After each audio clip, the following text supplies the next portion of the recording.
Hey guys, what is going on, and welcome to a top 5 that was supposed to come out in July. So yes guys, this top 5 was originally going to be released in July. Unfortunately though, things got in the way, like life, things I was planning out, especially my Halloween Horror Reviews 2022, to which I cannot wait to show you the reviews I have coming out next month. It is going to be a ride. But before I continue on today's video, I have a, wait for it, sponsorship! Today's top 5 is sponsored by Movie Palette. Movie Palette is this website that takes these big landscape portraits, and what they essentially do is that they take scenes from a movie, specifically the dominant color of every scene, and they take those colors, they take each color from every scene of a film, and they put those colors throughout this portrait. Now, as a person who loves film and loves art, but specifically loves color in a film, this was a must-own for me. And the range of selections they have on this website is amazing. Like,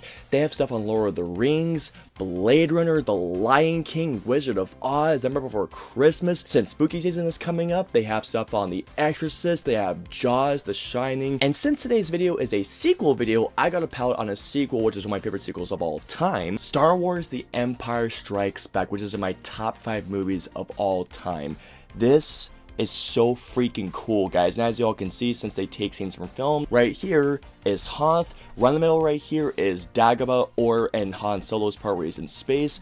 Right around here is Cloud City, Bespin, and right at the end is the final duel between Luke and Vader while it's an Empire Strikes Back. I completely understand this is not going to be for everybody, because I have told a lot of people about what this is, and some of them said that this is an amazing concept, and some people have said this is absolutely ridiculous, and honestly, I understand if you might think this is ridiculous. It is not going to be for everybody. But like I mentioned earlier, I love film, I love art, and I love color, so this was a must want on my end. And if you guys want your own palette, you can use my coupon code STRIKES15 for a 15% off discount, and there is a huge sale going on, so take the advantage of using this sale and my coupon code for an amazing steal. And setting this up, by the way, is literally a 1-2 step process. It is that easy. Put a thumbtack in your wall, use this thing, I don't know if you can see it, as a little guidepost, and bam, it's setting up just like that. If you want your own movie palette, go to moviepalette.com, choose a palette, and use my coupon code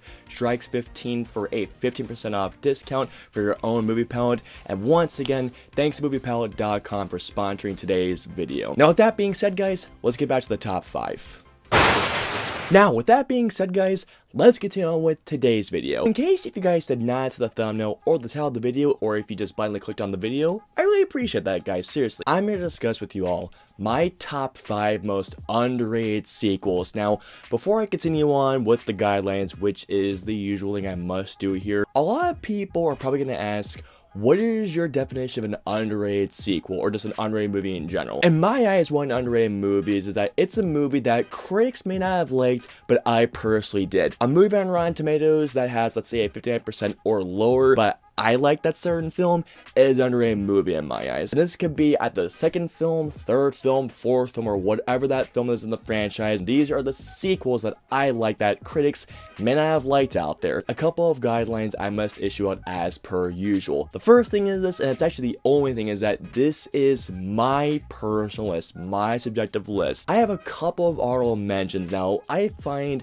a lot of sequels underrated, but these are the ones that stood the most, and those honorable mentions are Scream 4, X-Men Apocalypse, Kick-Ass 2, Blair Witch, and Kingsman: The Golden Circle. It's time to get into my top 5 most underrated sequels. Let's get it on. Number 5. Starting off this top 5 list, at my number 5 is Maze Runner: The Death Cure. When it comes to my thoughts on the Maze Runner films, I've been calling the Maze Runner films the Mad Runner films, because that's how I've been feeling about the Maze Runner films. I've just been feeling very mad about these movies. The first movie I thought was just okay, and the second movie I thought was boring as can be. So as y'all can imagine, when I heard they were making a third movie, I didn't have the highest expectations, and especially even more so when I heard that this movie was going to be a January film. So as you can imagine, my expectations went very, very low. But lo and behold, to my surprise, guys, walking out of this movie, I dug this movie. When it comes to the Death Cure is predictable, it's full of cliches, and it's too damn long, and not to mention there are some things that happen that would never freaking happen. But somehow somehow, guys, I still found myself, out of all three Maze Runner films, the most engaged and the most entertained by this one. I find this film to be a competently made action thriller with some pretty fun action sequences, and by the end I was just like, you know what? That wasn't bad. If you weren't fans of the first two films, if you saw the third film and if you thought it was a waste of time, I won't blame you on that one. But for me personally, as a person who wasn't really on board with the first two films and I found myself engaged by this movie, I have to give it that. Number 4. Coming in at my number 4 spot is Tron Legacy. I never got the hate of that movie got even to this day. I sat down a couple of nights ago to see, okay, let's see if I still have the same feelings that I did back in the day. And I gotta tell you guys, Tron Legacy, this movie is a lot of fun. I cannot deny this. The story is pretty paper thin, and the characters don't have that much character development, and I'll add on more onto that. The main actor, wasn't the greatest performance. The opening 15 to 20 minutes of this movie, it takes a bit to get going, but once Sam gets onto the grid, this movie just steps into high gear and you're in for a heck of a trip. The visual effects still look absolutely amazing, although the effects on that young Jeff Bridges, it looks terrible. Every other visual effect in this movie still holds up 12 years later, and the score by Daft Punk is legendary, especially when you get to the light cycle sequence, which, when I heard that, I got chills generally. This movie's score is honest to God. Besides the visual effects and the action sequences, they're the best things about this movie. And an overall pretty fun story. I did see the first Tron movie, and the first Tron movie, it's pretty okay. I mean, it was groundbreaking for the time, but I honestly do think that Tron Legacy is going to hold up better over time, more than Tron, and that might sound blasphemous to some film fans out there, but for me personally, Tron Legacy, this movie actually, for me, got better upon rewatch. It's a good time. Coming in at my number 3 spot is a movie that not only can I not believe the low rating on this film from the critics, but also the audience side, and that film is Halloween H2O 20 years later. Not only does Halloween H2O have a 52% with critics, but on the audience rating, it's 49.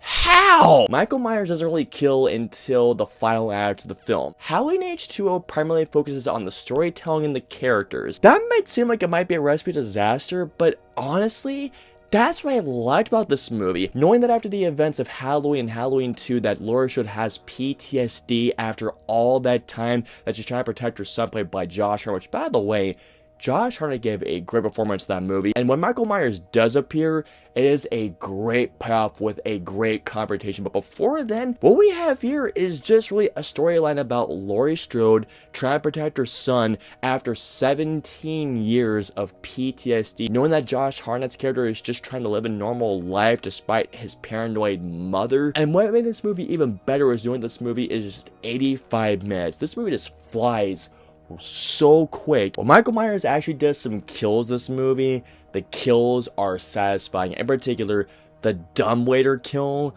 that broken leg.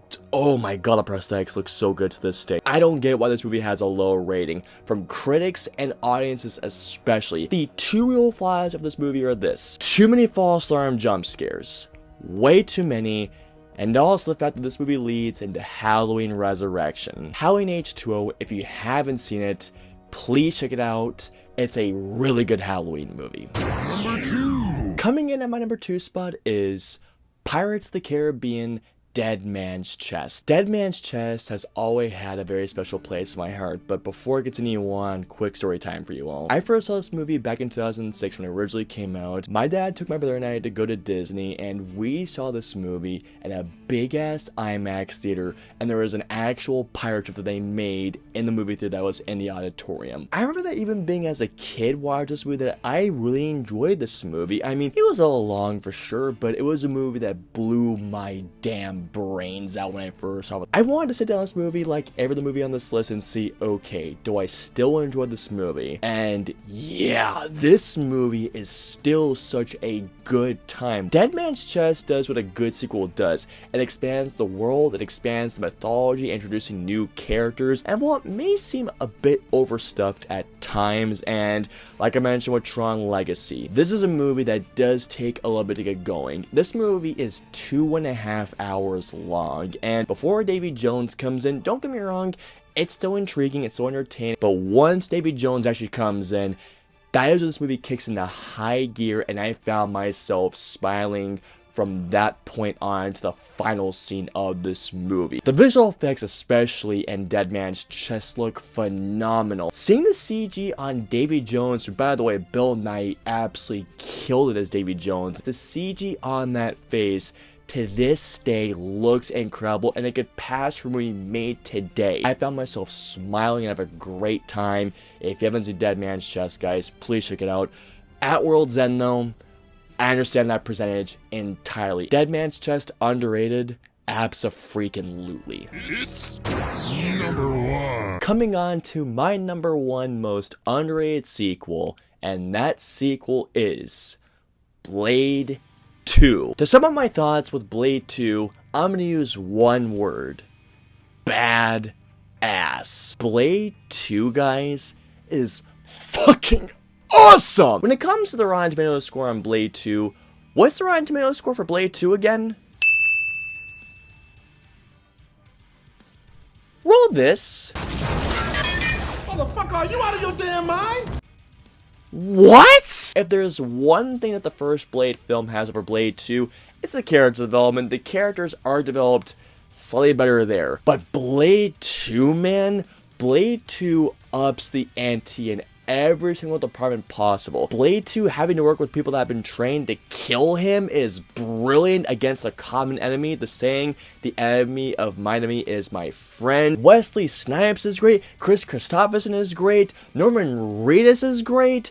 Also, Ron Perlman and Donnie Yen is in this movie. The cinematography is stylish, the action is amazing, not to mention this movie is brutal. I mean, the gore is insane, and not to mention as well that Guillermo del Toro directed this movie. I mean, what else could you want in a sequel? And also the main villain is great, you understand where he's coming from, and Blade in that final battle, oh my god, that final battle is brutal. One of my favorite sequences in the entire film is when Blade, when he's on the verge of death, falls into that thing of blood, just comes out and just murks every single thing in his path before, well, he does this.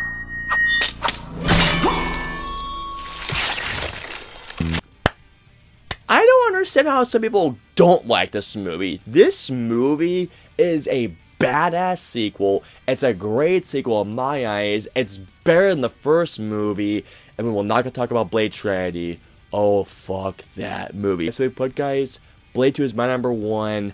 I love Blade 2. This movie rules. And that's gonna do it for my top 5 most underrated sequels. Please comment and let me know below, what are your guys' top 5 most underrated sequels, and let me know if you're a couple of our honorable mentions. If you guys want to follow me on social media, I'm on Facebook, Twitter, Instagram, and Twitch. I'm also on Snapchat, so if you guys want to follow me on all those social media platforms, all the links in the usernames are in the description below. I hope you all enjoyed my top 5 underrated sequels. If so, please hit that like button, also subscribe, and don't forget that notification bell for when my latest video goes live. If you guys want to see any of my previous 2 videos, please click either right there or right there, and of course, until my next review or video goes up, I'll see you all next time.